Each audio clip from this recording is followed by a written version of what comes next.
Shalom. First and foremost, I want to give all praises, all glory, and honor to Yahweh, Bahashem, Yahweh Shai, Bahashem, Rakah, Kodash. Double honors to the elders and the apostles of Great Millstone. Shalom to the elect across the four corners of the earth. 2nd Ezra chapter 8 and verse 1. And he answered me, saying, The Most High had made this world for many, but the world to come for few. Alright, so the Lord made this world for many, but the world to come for few. So everybody who's of this world, and mainly this world is Esau's world. Alright?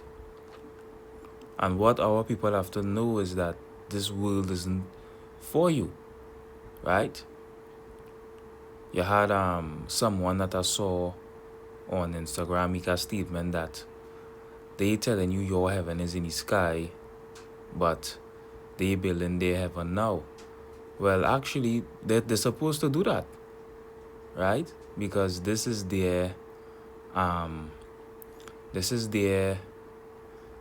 kingdom. This is their heaven, right? Now, heaven isn't in the sky per se, as in the kingdom of heaven, but the kingdom of heaven is going to be on earth. Right? The kingdom of heaven is coming on earth. And before that takes place, the one who's in power now has to be taken out of power. Alright? But this is his world. Let this man have his piece of cake. Right? What are people doing? They always want to look at what the heathens doing and look to take what the heathens take. And the reason why we don't have the fatness of the earth, one is because the Lord blessed Esau with that blessing. Right? When he was Isaac, when Yahweh Shai in his past reincarnation was Isaac, he blessed Esau with the soul and the fatness of the earth. So he's in his blessing right now.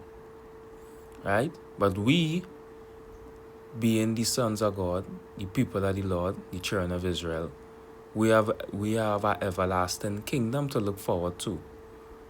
We have an everlasting rulership to look forward to. And you have to wait for it. But our people, they can't wait. They want to have everything now. Right? They want to have the riches, the fatness of the earth. Right? They are coveting what the heathen has now. Right? The scriptures say, envy not the oppressor and choose none of his ways. And our people, they do both. They envy what Esau has and they choose in his ways. Right? They say he doing wickedness and they will be like, if this is what I had to do to be successful, they'll do it. Right? Because as the scripture say, what profited a man if he should gain the whole world and lose his own soul? Where is the profit? Because you selling out for a world that wasn't even that you wasn't even supposed to get in the first place. The scripture said that this world was created for many, but the world to come for few. You selling out to be a part of Esau world, right? Which is for a short time. Because the scriptures say in Job 9 and 24, the earth is given into the hands of the wicked. So we know that it's the wicked that's ruling right now. And it's a man. It's not the spiritual demon Satan. It's a man that's called Satan. And Satan means adversary. The word devil means deceiver. He is the devil. He is the serpent. He is the deceiver. Right? The so-called white man. The Edomites. They are the ones that's ruling today. And we people, a lot of them, they're still ignorant about that. They still envy what they have. And they they will sell out to just get crumbs. Because they can see what Esau's getting. They can't even fathom. They are multi-time trillionaires. You have these Rothschilds and these elites. The scripture say they are not in trouble as other men. You don't see them going to jail. All right? They do crimes all the time. They doing things far more worse than you could imagine. They ain't going in jail because of that. You understand? They are not being punished right now. But the time of their punishment is coming.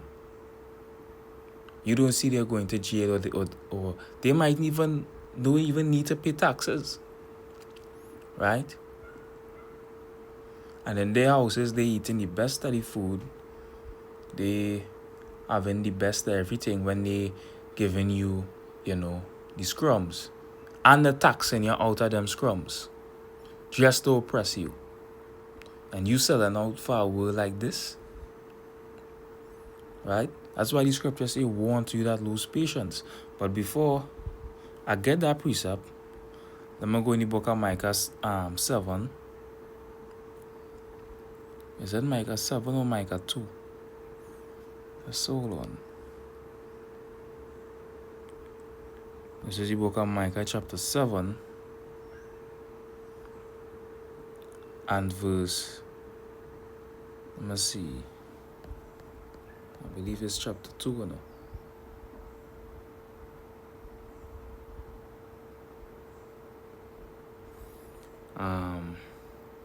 How this precept goes again by Salak here.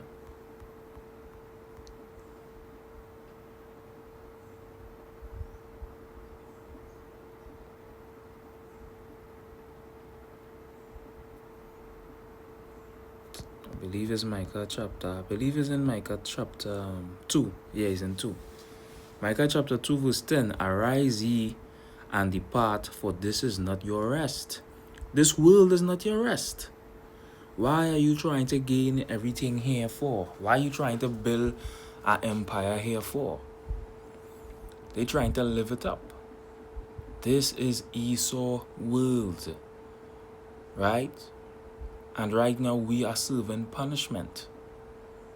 Micah chapter 2 and verse 10. Arise ye and depart, for this is not your rest, because it is polluted. Who polluted this world? Esau.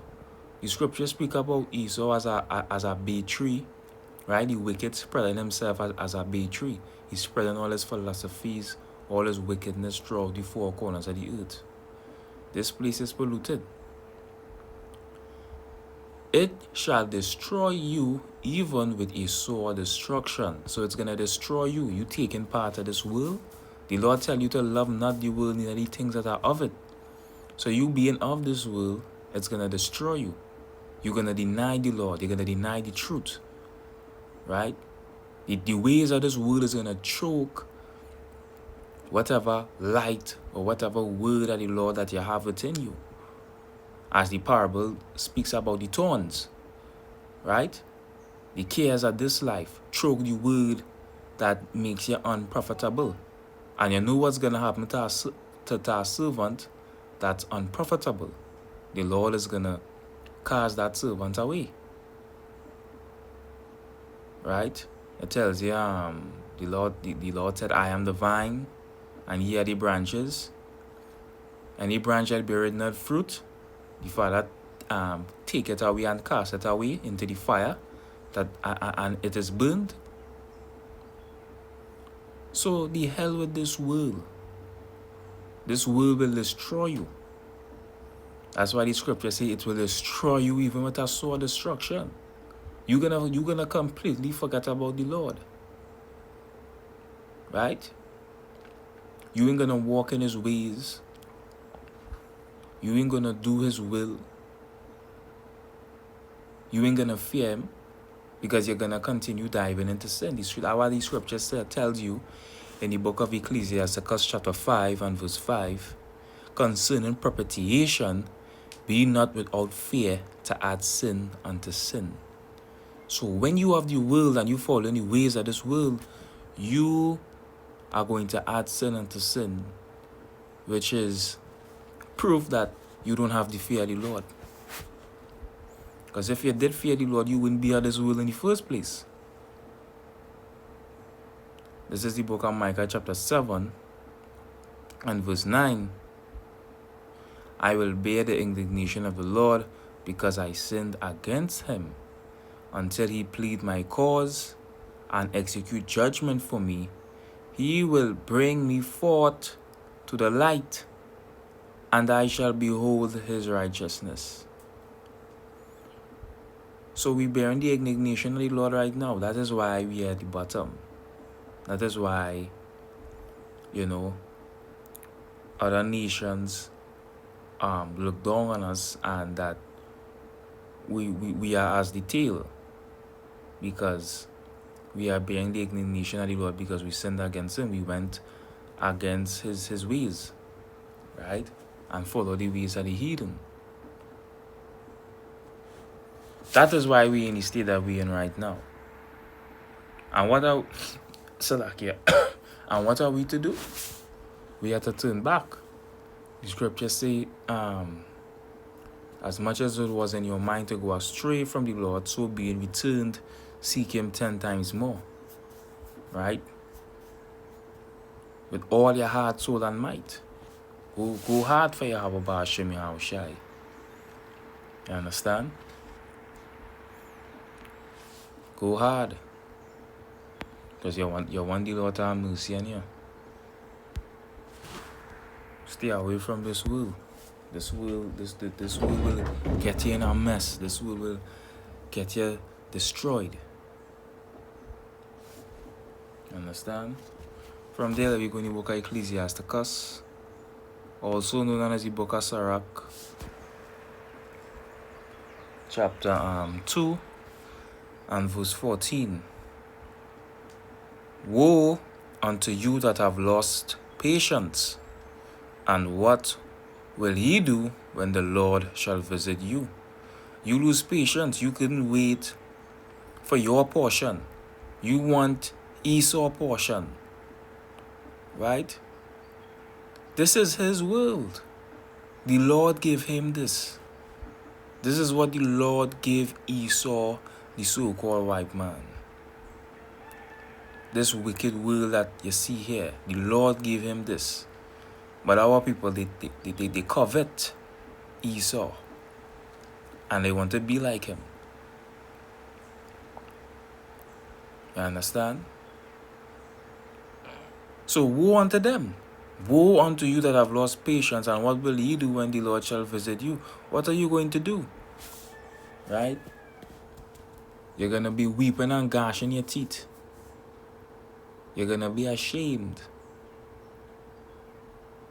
Right? Because you're going to realize that you just sat out for a short time.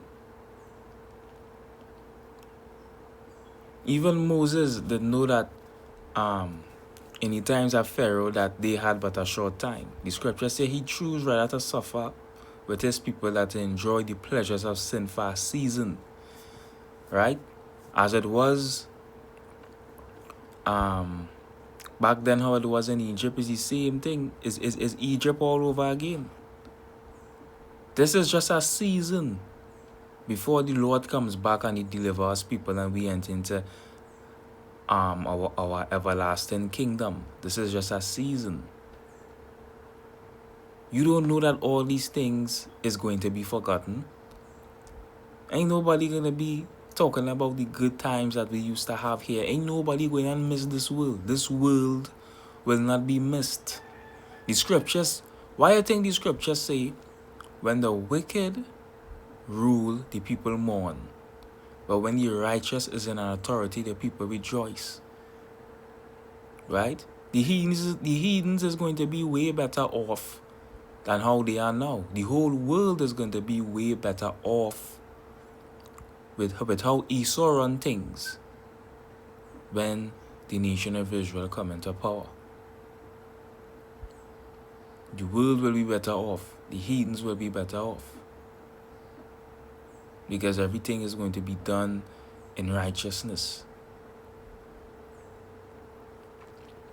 Right? So from there, we go in the book of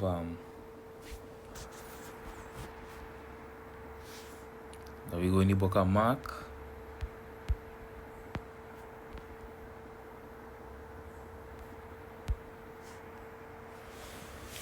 Mark chapter 8 and verse 30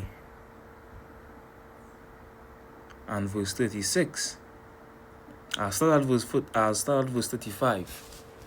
For whosoever will save his life shall lose it, but whosoever shall lose his life for my sake and the gospel's, the same shall save it. So by you saving your life and looking to live it up here, you're gonna lose it. When the mark of the beast is mandatory, and they can't eat, they can't take part in society no more, they can't keep up with the luxurious lifestyle no more, right? The only way they could do that is if they take the mark. So they're gonna save the life what they have here, right? They're gonna save the life. When the mark of the beast is mandatory, in order for you to keep up your lifestyle, for you to keep using the internet, because you're gonna need to pay for the internet and you can't pay it with cash. Or when that time comes, the farmer the word, because when the mark of the beast is mandatory, we ain't going to be preaching and teaching, right? I don't think so. How will we need how will we have to pay for the internet to upload videos? And some people might say, well, it have free Wi-Fi. But guess what? You will have to excommunicate yourself from this whole society completely. Right? You will have to. Can't take part in society no more. Therefore, you won't be doing any videos that go be the farming of the word. When the mark of the beast becomes mandatory, I don't want to. Right? So in order for people to save their life, they're gonna have to take the mark. Right? And it says, but whosoever shall lose his life for my sake and the gospel's, the same shall save it.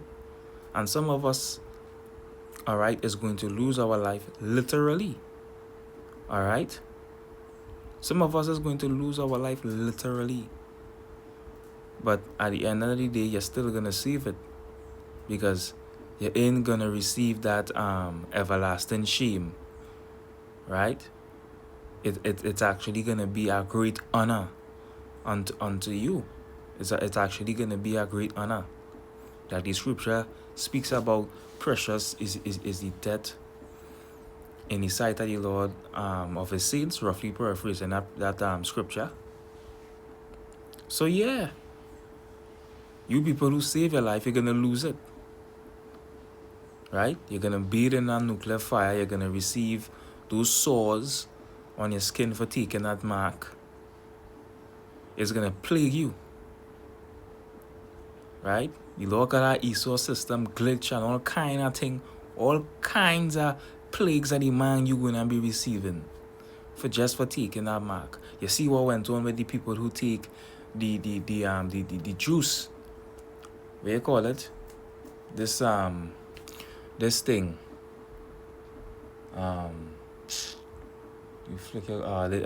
The vaccine. All sorts of things that happening to random people who took it. Right? So how much more the mark of the beast, which is the RFID microchip, how much more that? Yeah? The 36th verse, for what shall it profit a man if he shall gain the whole world and lose his own soul?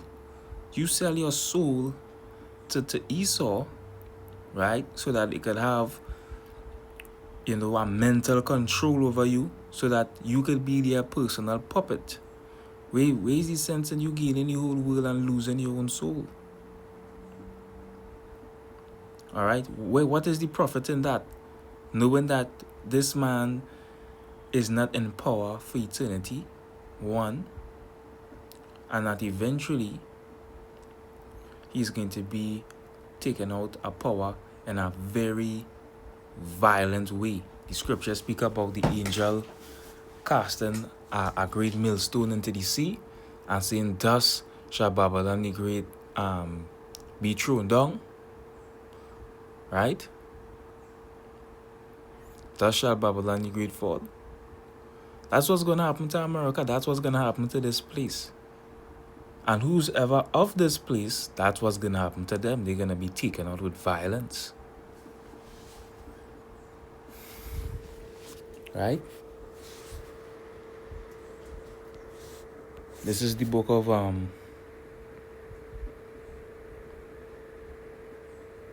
Lamentations. Lamentations chapter 4 and verse 21.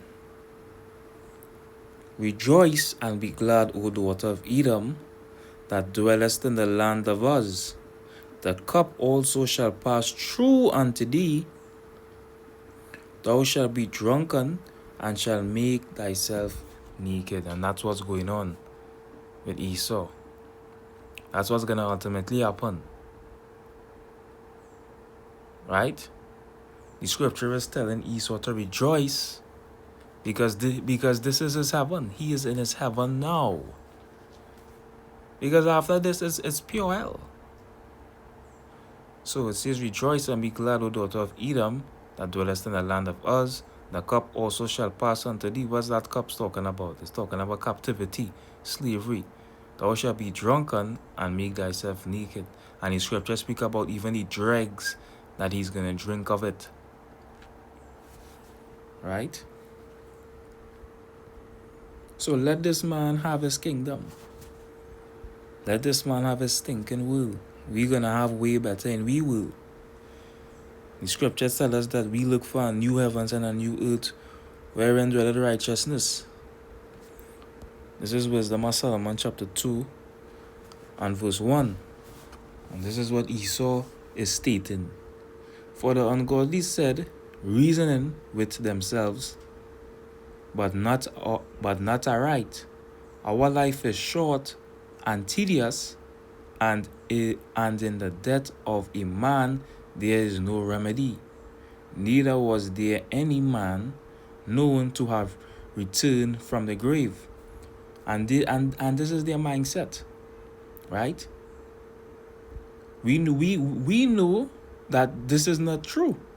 Yahweh shall return from the grave, and the Lord and the rest of prophets, they use miracles and bring people back from the dead.